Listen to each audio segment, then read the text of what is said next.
I'm Algebra Annie, and I'm here to help you be successful in your algebra class. With new day comes new strength and new thoughts. Eleanor Roosevelt. Our learning targets today are: I can identify linear functions and linear equations. I can graph linear functions. So now we are identifying linear functions. So real fast before we begin, we need to review what the definition of a function is. So a function is a special type of relation that pairs each domain value, and if you remember, we wrote domain a little different. We wrote domain like this because this is the direction of the x-axis. So when we're talking about domain values, we are actually talking about x values. So a function is a special type of relation that pairs each x value with exactly one range. Well, if domain was the x's, range must be the y's. So each x value is paired with exactly one y value. So one x only gets exactly one y. So that is the definition of a function. If it's a picture, you can ask yourself, does it pass the vertical line test? Now, if we actually have a function and it forms a straight line, this is called a linear function. And the linear part is what tells you it's a straight line. So straight line function, linear function. Now we need to identify, looking at the picture, is this a function? And if it is a function, is it going to be a linear function? So if it's a picture, we can do it by the vertical line test. So if you take your pen, if I can, vertical lines this way, if I can put my line anywhere on the picture, and if it crosses twice, it's not a function. So I can put my line right here, and I can see my vertical line right here. This vertical line would have passed through twice. The rule is only one time. Since it passed twice, this is not a function. If it is not a function, then it is no way that it could be a linear function. So this is not a function. It fails the vertical line test. That's how we know that it is not a function. Now looking at this one, I can put a vertical line right here, and in fact this is a vertical line. So all of these points are on the same one vertical line. So this is also not a function because it fails the vertical line test.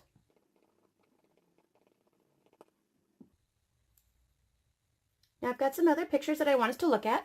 So this one, vertical line test. Can I put a vertical line anywhere on this spot and it crosses twice? There's nowhere that I can put it and it crosses twice. So yes, this is a function. Now we have to see if it is a linear function. Is this a straight line? It is. So yes, this is actually a linear function. Going over to the next one. Is there anywhere that you can put this straight line and it passes more than one time? No, everywhere I put it, it only crosses once.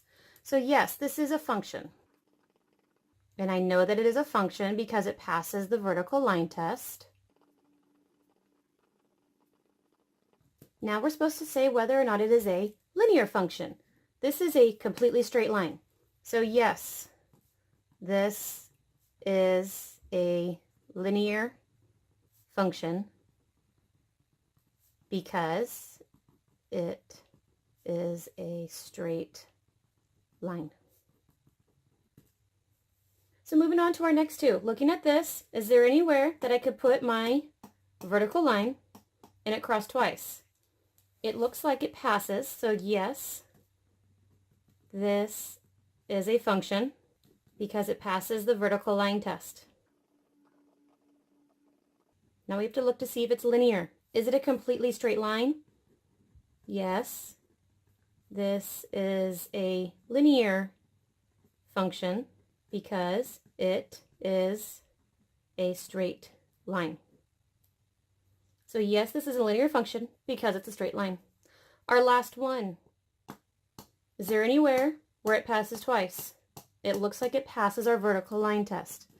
So yes, this is a function because it passes the vertical line test. Now, is it linear? Is this a completely straight line? No, this is a U shape. So there's no way that it could be a straight line. So no, this is not a linear function. It's because it's a U shape. It's not a straight line. So now that we know how to find it in a picture, we need to look to see how do you figure out if it is a table.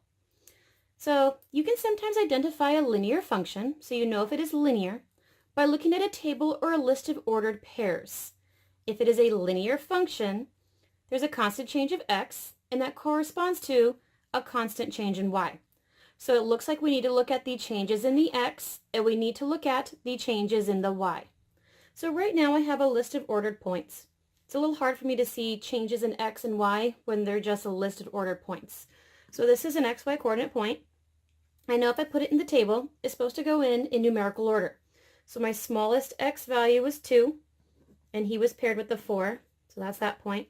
The next smallest x value was 5. He was paired with the 3, so that's that point. The next smallest x value was 8. He was paired with the 2.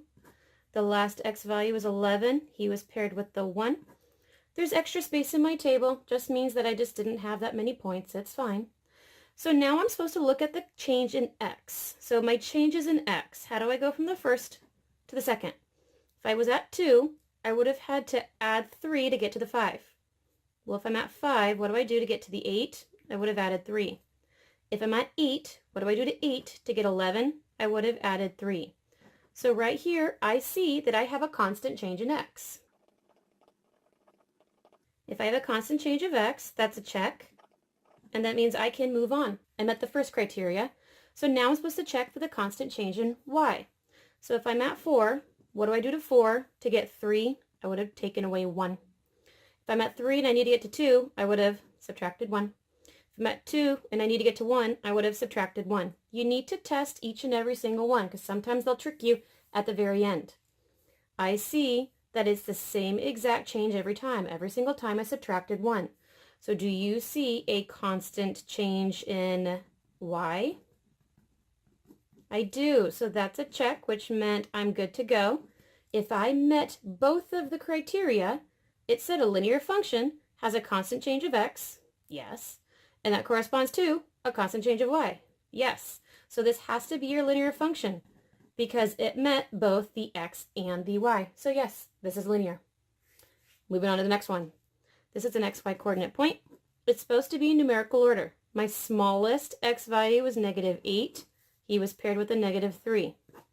The next smallest x was a -6. He was paired with a -1. Then it was -4 paired with the 1. Next smallest x value is -2. He was paired with the 3. And the last was 0, 5. Again, I have extra space in my table. That's perfectly fine. Just meant that our ordered set wasn't that big. So now again, I'm supposed to check the constant x's. If I'm at -8 and I need to get to -6, I would have added 2. If I'm at -6 and I need to get to -4, I would have added 2. If I'm at -4 and I need to get to -2, I would have added 2. If I'm at -2 and I need to get to 0, I would have added 2. I can see that I added 2 each and every single time. So I do, yes, have a constant change in x. It's the same each and every time. So check, I'm good to go. I met the first, now I gotta double check the y's. If I'm at -3, how do I get to -1? I would have added 2. If I'm at -1, how do I get to 1? I would have added 2. If I'm at 1 to get to 3, I would have added 2. If I'm at 3, I need to get to 5, I would have added 2. I see every single time I added 2.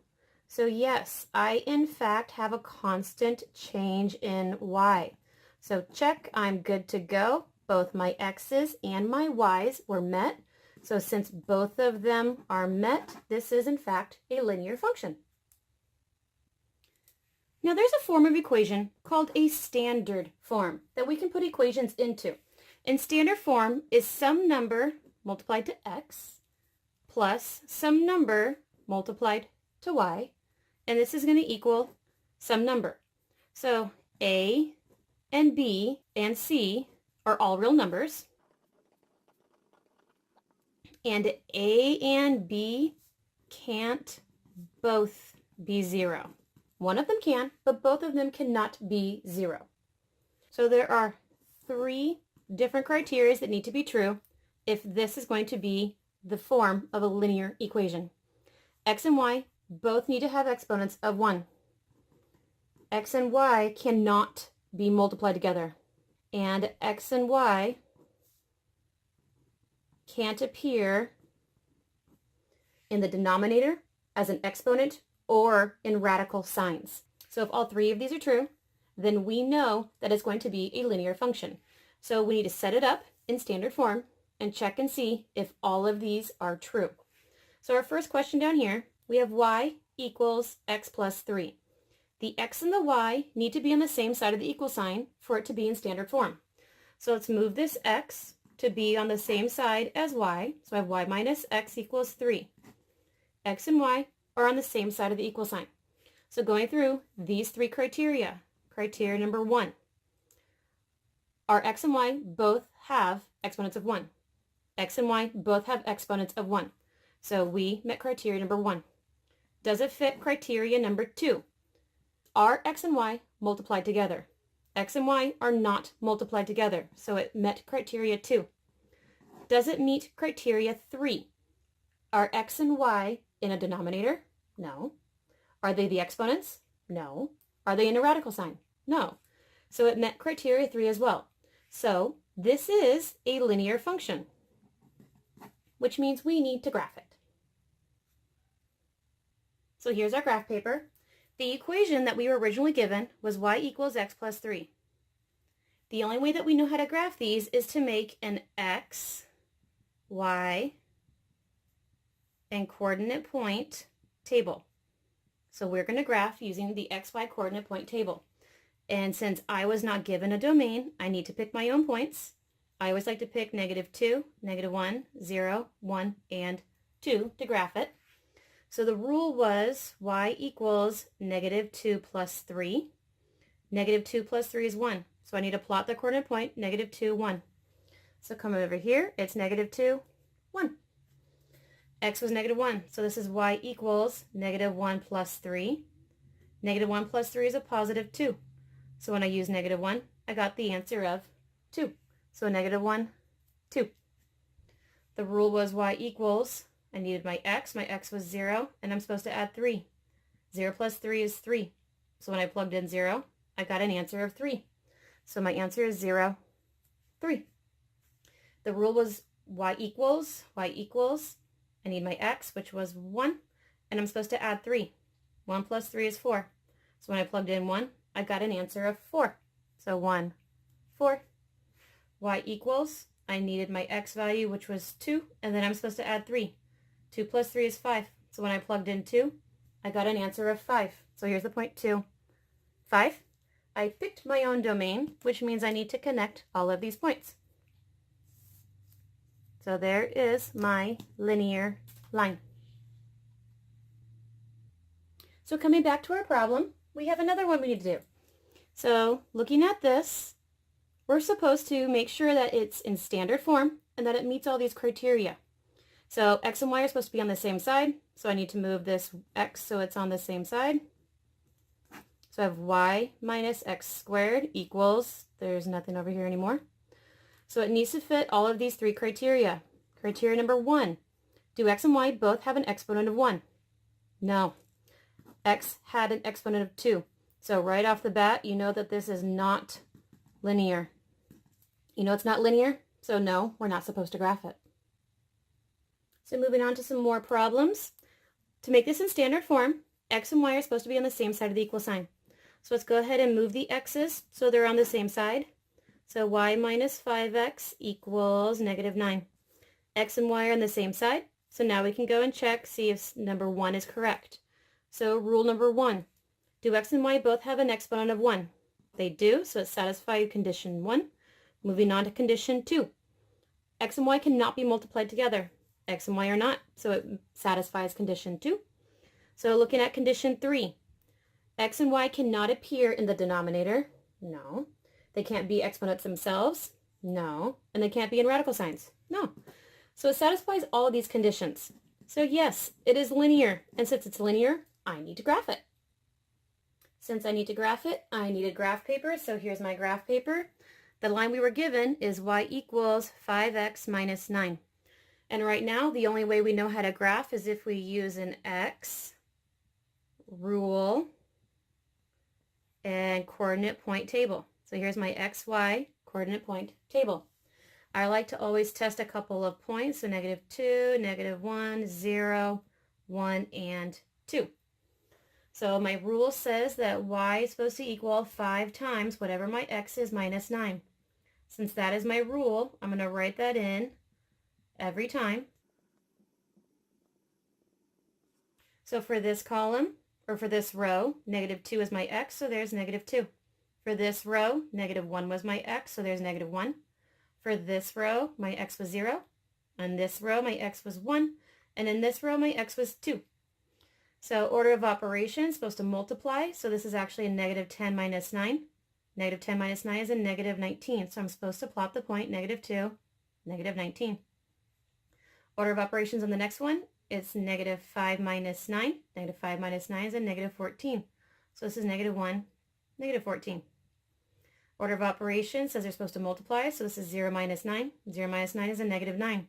So 0, -9. Order of operations, so 5 minus 9. 5 minus 9 is a -4. So 1, -4.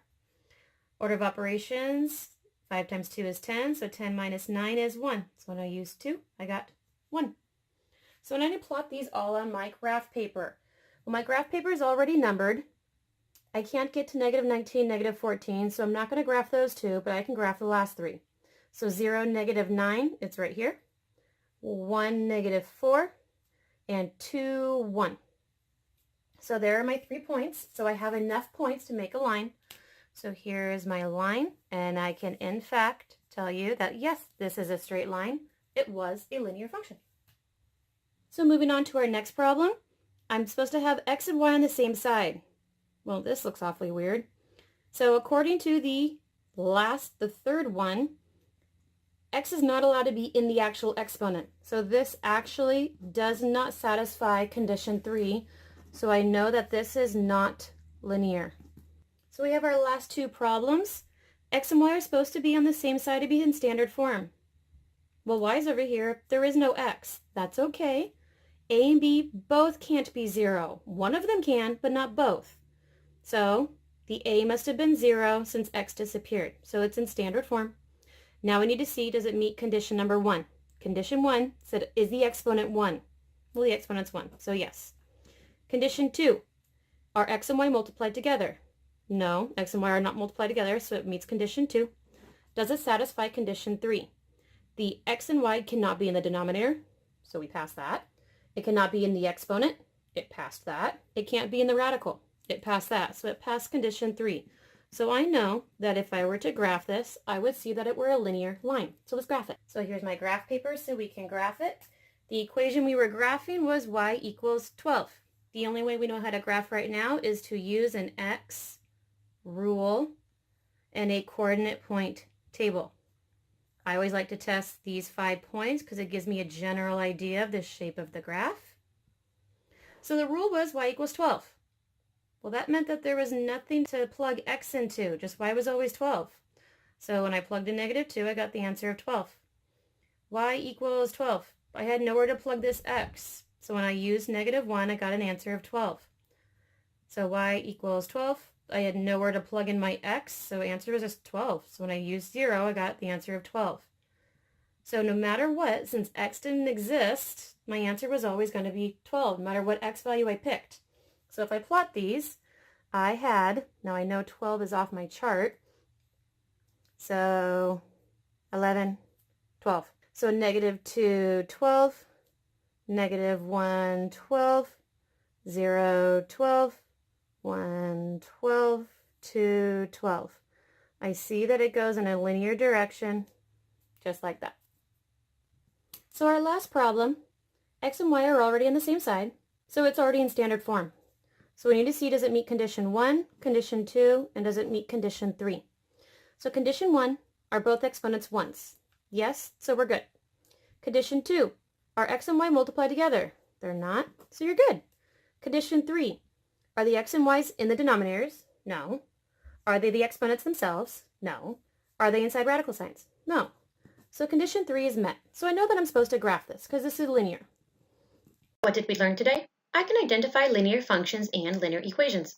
I can graph linear functions, and I look forward to seeing you tomorrow in class.